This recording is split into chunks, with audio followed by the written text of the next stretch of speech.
And if there was one branch of knowledge that everyone, from the mighty caliph to the humble trader, wanted to preserve and enhance, it was medicine.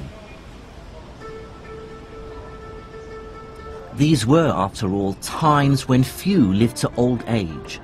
Writings from the time remind us that what we might consider a relatively minor infection today could be a death sentence. Religious teachings, then, were not just a source of comfort. They were a constant reminder that we should never give up. In the Hadith, which is the collected sayings of the Prophet Muhammad, it says, "Ma anzala Allahu da'an illa wa anzala lahu dawa'an," which means that God did not send down a disease without also sending down its cure. It's statements like this that lead Muslims, even today, to believe that cures for all diseases are out there somewhere, and that we need to search to find them. To assess how this optimism actually affected Islamic medicine, I met up with Dr. Peter Porman in the Syrian capital Damascus. He's a leading expert on Islamic medicine who spends much of his time researching here in the Middle East. What people don't realize is that the history of Islamic medicine is really the history of our medicine, because our medicine, the university medicine we used until the 19th century, it was based to a large extent on all these work of these Islamic physicians. The Islamic Empire's obsession to uncover the knowledge of the ancients went beyond practical matters like medicine. Many, like the Caliph al-Ma'mun, believed that the people of antiquity possessed dark, even magical powers.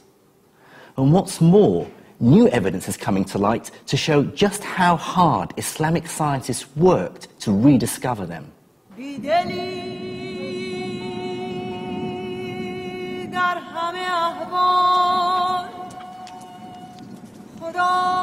To find out about that story, I have to visit the harsh, burnt yellow of the Sahara Desert in Egypt. There I am to meet an academic who wants to show me how the translation movement took the Arabs to Egypt on a quest to break a code, which they thought hid the secret of the dark art of alchemy.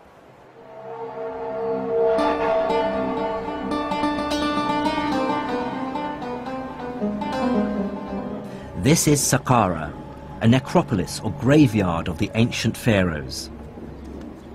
Over a 10-acre site, it's a collection of burial chambers and step pyramids that were built in the 3rd millennium before Christ.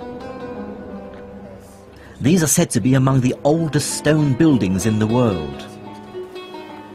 Mind the step here? Archaeologist Dr. Okasha Al-Dali is my guide. He was about to reveal the most astonishing story of my journey so far. Look at that. Like most people, I believed that Egyptian hieroglyphs had remained completely undeciphered until the 19th century. Then came the chance discovery of the famous Rosetta Stone. This stone had the same inscription written in both hieroglyphs and Greek. It provided the crucial clues which British and French scholars used to decipher the writings of ancient Egypt. That's the usual story one hears. But Dr. Al-Dali has made a discovery that dramatically alters it. He has recently unearthed a number of rare works by the Islamic scholar Ibn Wahshiyya. What he did was figure out a correspondence between hieroglyphs like these and letters in the Arabic alphabet. If you look here, for example, at Ibn Wahshiyya's manuscript, you see he's giving us the Egyptian hieroglyphic signs that have phonetic value underneath. Yes, and they have the phonetic value in Arabic underneath. So look very carefully at this one. He says "seen" underneath that seat. Yes. Now look at this seat here. That is S. That seat in Egyptian hieroglyphic is used for the sign S, seen, which is what you see here, seen. That is the name of the god Osiris. Osiris. Oh, with an S. That's the seen. This is the letter H. This one here. This is the Ha. The water wave is the letter N, or noon in Arabic. T, and the letter F. These are all letters? These are all letters. But then he realized... But how did he decipher the hieroglyphs? The one good thing about the early Arab scholars was their ability to link ancient Egyptian language, we call hieroglyphic, to link it with their own contemporary Coptic. They realized that Coptic is nothing but the later stage of ancient Egyptian language. And they realized this because the translation movement had literally placed hundreds of Coptic texts into their hands. The scholars could now see a direct link between hieroglyphs and Arabic. What fraction of these symbols would have been correctly deciphered? They got about 14 letters. They got more than half of the Egyptian hieroglyphic correctly. So that was a remarkable achievement for people in the 9th century, 10th century.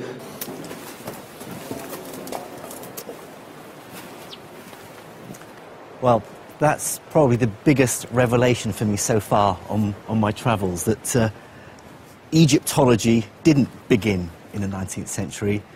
Yet again, it seems that Islamic scholars actually cracked hieroglyphics, and they cracked it for strange reasons. They cracked it because they were interested in astrology and alchemy. But here is another example of this amazing translation movement. They weren't just translating Greek and Indian and Persian texts, they were translating Egyptian hieroglyphics as well. Absolutely incredible. Unfortunately for the Caliph al-Ma'mun, the hieroglyphs contained no alchemical secrets. But what this story reveals to me is the insatiable curiosity Islamic scholars had about the world. They were desperate to absorb knowledge from all cultures purely on merit, with no qualms about the places or religions from which it came. Most intellectual traditions, including, if I may say so, our own, tend to work very hard to keep everybody else out. Whereas here we have an example of an enterprise which is desperate, curious, to turn itself into a net importer of intellectual product. And that's a very important lesson for the history of the sciences. I was soon to see just how dramatically this fueled scientific innovation. But it's worth remembering that the translation movement wasn't just about science and medicine. As the capital Baghdad sat in the center of a vast, successful empire, it became home to an extraordinary flourishing of all kinds of culture.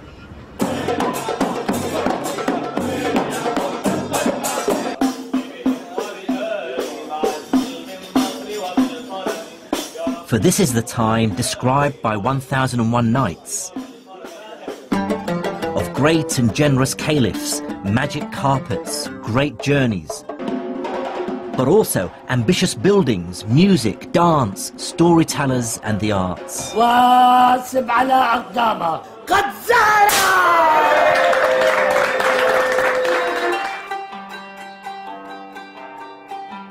Baghdad was such a cultured and vibrant city that one traveller of the time wrote, "There is none more learned than their scholars, more cogent than their theologians, more poetic than their poets, or more reckless than their rakes."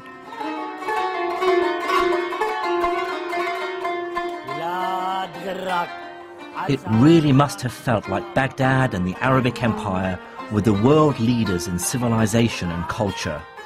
To be part of that city's growing intellectual elite must have been as exciting as it gets. It was a new Muslim city. It only started to be built in 756. So it has that sort of sense of almost being on a frontier, of being something new, of being something different. It was full of courtiers, it was full of sort of nouveau riche individuals who were trying to make their way at the Abbasid court. And it is the sort of a place, if you like, where innovation is valued and appreciated. At the heart of the city's intellectual life was a system called the Majlis. Now, the word Majlis could probably best be translated as salon or talking house. In 9th century Baghdad, what this meant was that the city's elite, the caliph, his courtiers, generals, and the aristocracy, would hold regular meetings, you might call them seminars or discussions, during which the city's cleverest men, the philosophers, theologians, astronomers, and logicians, would gather to discuss and debate their ideas.